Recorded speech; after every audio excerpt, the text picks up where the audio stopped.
Bonjour. Le bouquin dont je vais vous parler aujourd'hui est assez peu conventionnel et je m'en réjouis. Page 15. Sans préavis aucun, elle sentit le corps de Pascal se raidir, puis un jet chaud au goût amer lui tapissait le fond de la bouche. Elle le repoussa, mais il maintint son sexe dirigé sur son visage et l'aspergea de filets de sperme enthousiaste, tout en poussant un long râle digne d'un cervidé. Putain, Pascal, t'es vraiment qu'un connard. J'ai rien senti venir, c'était trop bon, ma chérie. J'ai même pas de mouchoir pour m'essuyer. Allez, détache-moi maintenant. Putain, j'arrive pas à le croire. Détache-moi. Sexe pendant et dégoulinant, Pascal retourna vers l'endroit où il avait laissé le sac pour prendre son couteau. Tout ce qu'il vit à cet instant, ce fut le dos d'une pelle rouillée s'abattre à grande vitesse sur son visage. Après le bruit effroyable, il s'effondra comme un château de cartes. Pascal? La tête en bas, à demi nue, Laurence vit alors deux paires de vieilles godasses crottées s'approcher d'un pas paisible. Son cri de terreur traversa la forêt, désespérément déserte, avant que la corde ne soit tranchée nette d'un coup de hache. Ces quelques lignes, quelque peu prime sautières, vous en conviendrez, on les doit à ceci, Dirty Sexy Valley, de Olivier Bruno aux éditions du Tripod. Alors, qu'est-ce que c'est que cet ouvrage? Je vous remercie d'avoir posé la question. Ce bouquin, c'est un carnage.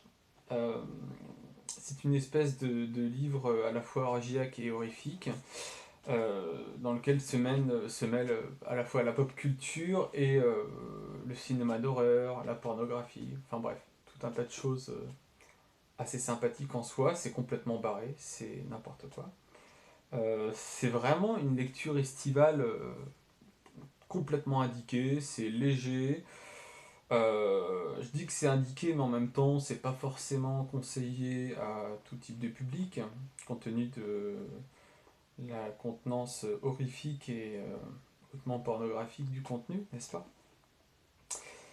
Puisque voilà, on a à la fois des geysers de foutre et de sang, c'est l'horreur et le stupre, avec quand même une bonne dose de second degré qui rend le tout très, très acceptable. On va dire que ça passe mieux parce que c'est vrai que les récits où il y a que, voilà quoi, où il y a, je sais pas moi, un demi-litre de sperme toutes les trois pages, il y a un moment on a quand même besoin de faire une pause.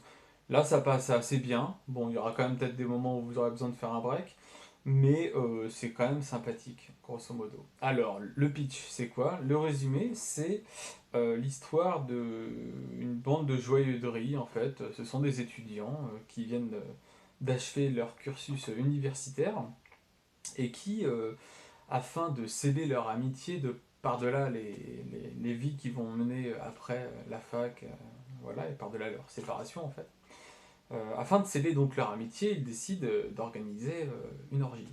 Bon, très bien, c'est une façon comme une autre hein, de célébrer l'amitié, et donc ils se disent, bah tiens, on va faire une orgie. Et alors là, qu'est-ce qu'il y a? Bah tiens, il y en a une qui dit, ouais, bah moi mes parents, ils ont une cabane paumée au fin fond de la montagne. Alors tout le monde dit, bah c'est génial, ça c'est vraiment une riche idée. On va tous aller se perdre au fond de la montagne pour baiser ensemble. Donc ils y vont.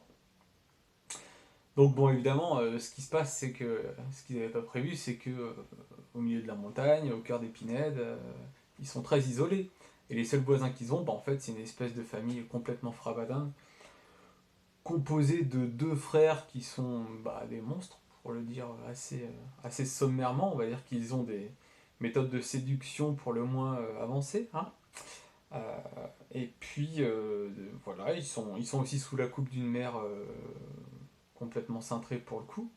Et alors, au cœur de cette famille, on a aussi une fille qui doit avoir 12-13 ans, je sais plus trop. Enfin, c'est une jeune adolescente qui est confinée dans sa chambre à l'étage et qui est censée faire office de personnage un peu rédempteur. On croit que, de par son caractère virginal et complètement pur, elle va pouvoir racheter les péchés de la famille qui sont quand même assez nombreux, quoi.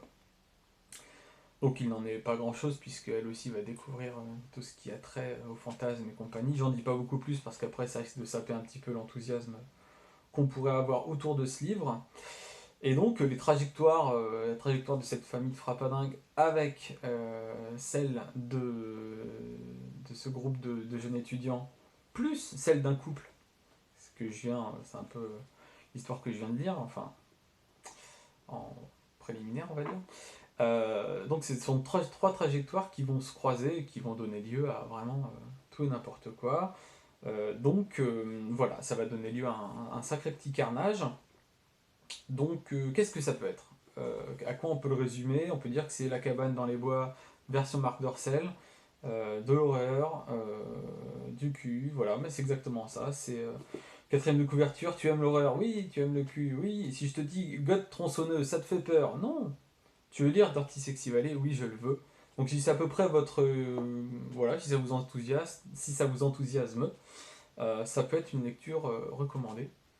Donc Dirty Sexy Valley d'Olivier Bruno chez Le Tripode, excellent éditeur au demeurant, 16 €, ce qui est vraiment pas excessif compte tenu de la qualité de l'ouvrage. Voilà, tout indiqué, très sympa. En plus, vous avez à côté de ça, à l'intérieur, des playlists de films et de musique.